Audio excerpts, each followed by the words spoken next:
Chapter 25. The Vortex. His eyes were made of broken mirrors, and his face of gouged stone. He had a mane of splinters, and limbs of timber. He had shattered slates for teeth, and rusty screws for fingernails, and a cloak of rotted drapes that scarcely hid the darkness of his heart from sight. "So, thief," he said, ignoring Rictus's pitiful struggles, "you see me as the man I was, or rather as a copy of that man. Is it what you expected?"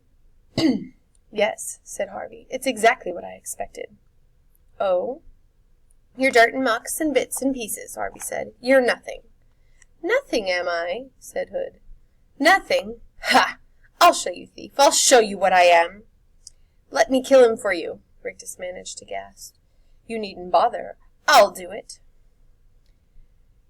"You brought him here," Hood said, turning his splintered eyes on his servant. "You're to blame."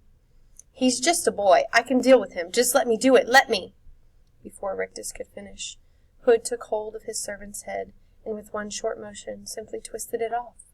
A yellowish cloud of foul-smelling air rose from the severed neck, and Rictus, the last of Hood's abominable quartet, perished in an instant.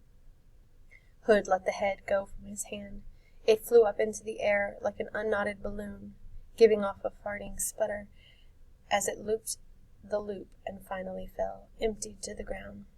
Hood casually dropped the body, which had summarily shrunk to nothing, and turned his mirrored gaze back upon Harvey. "Now, thief," he said, "you will see power." His mane of splinters stood on end, as though every one of them was ready to pierce Harvey's heart. His mouth grew wide as a tunnel, and a blast of sour, icy air rose from his belly. "Come closer," he roared, opening his arms.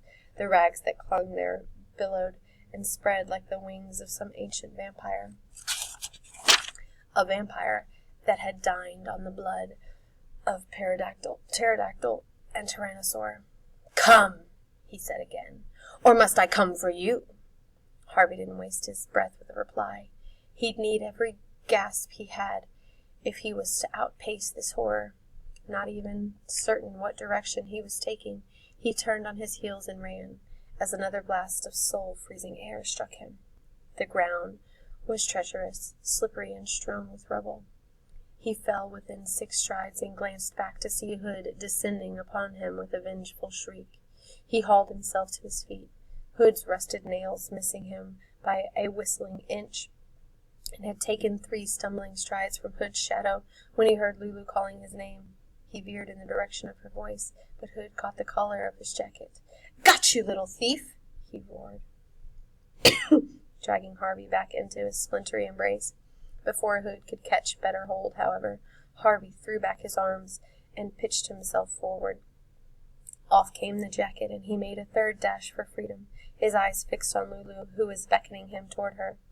She was standing on the edge of the lake, he realized, perched inches from the spinning waters. Surely she didn't imagine they could escape into the lake. The vortex would tear them limb from limb. "We can't!" he yelled to Lulu. "We must!" she called back. "It's the only way!" He was within 3 strides of her now. He could see her bare feet slithering and sliding on the slimy rock as she fought to keep her balance. He reached out for her, determined to snatch her from her perch before she fell, but her eyes weren't on him. They were on the monster at his back. "Lulu!" he yelled to her. "Don't look!" But her gaze was fixed upon Hood, her mouth agape, and Harvey couldn't help but glance back to see what fascinated her so. Hood's pursuit had thrown his coat of rags into disarray, and there was something between its folds he saw darker than any night sky or lightless cellar. What was it? The essence of his magic, perhaps, guarding his loveless heart? "Do you give up?" Hood said, driving Harvey back onto the rocks beside Lulu. "Surely you would not choose the vortex over me." "Go," Harvey murmured to Lulu, his gaze still fixed on the mystery beneath Hood's coat. He felt her hand grasp his for a moment. "It's the only way," she said. Then her fingers were gone, and she was standing on the rocks alone, and he was standing on the rocks alone. "If you choose the flood, you will die horribly," Hood was saying. "It will spin you apart, whereas he extended an inviting hand to Harvey, stepping up onto the rock as he did so.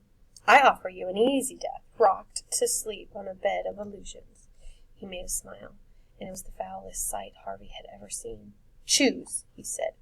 Out of the corner of his eye, Harvey glimpsed Lulu. She had not fled, as he'd thought.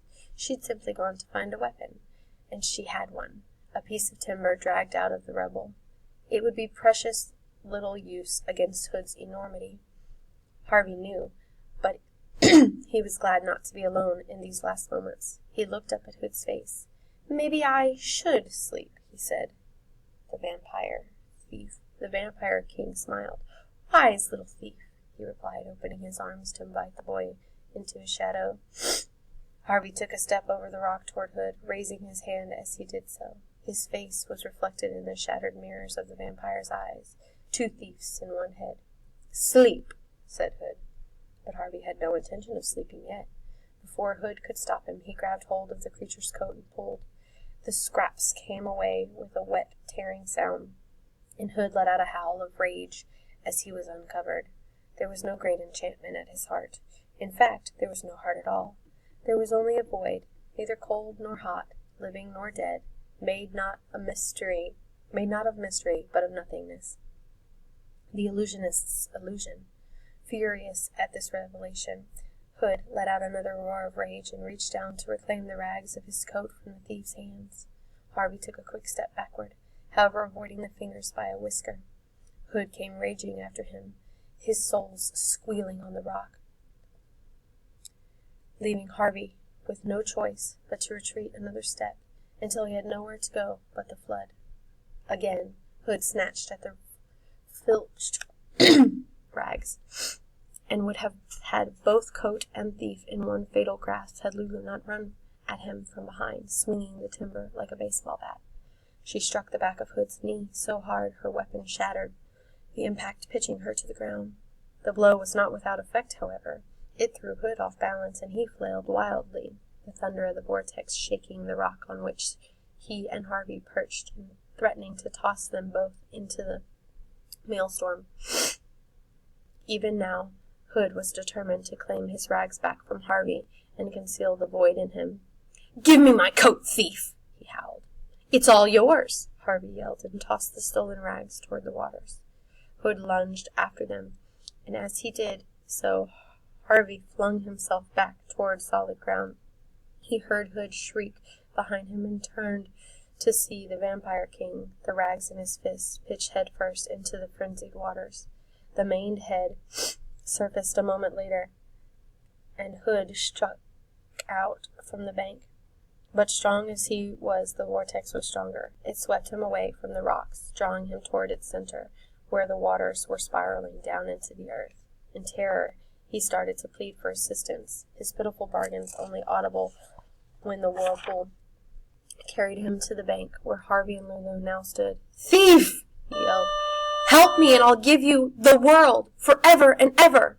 Then the ferocity of the waters began to rip at his makeshift body, tearing out his nails and rattling out his teeth, washing away his mane of splinters and shaking his limbs apart at the joints, reduced to a living litter of flotsam and jetsam.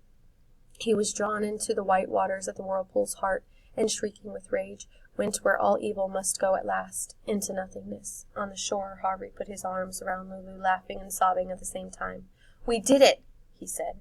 "Did what?" said a voice at their banks, and they looked around to see Wendell wandering toward them, blithe as ever. Every article of clothing he'd found in the rubble was either too large or too small. "What's been going on?" he wanted to know. "What are you laughing at? What are you crying for?" He looked beyond Harvey and Lulu in time to see the last fragments of Hood's body disappear with a fading howl. "And what was that?" he demanded. Harvey wiped the tears from his cheeks and got to his feet. At last he had a purpose for Wendell's perpetual reply. "Who cares?" he said.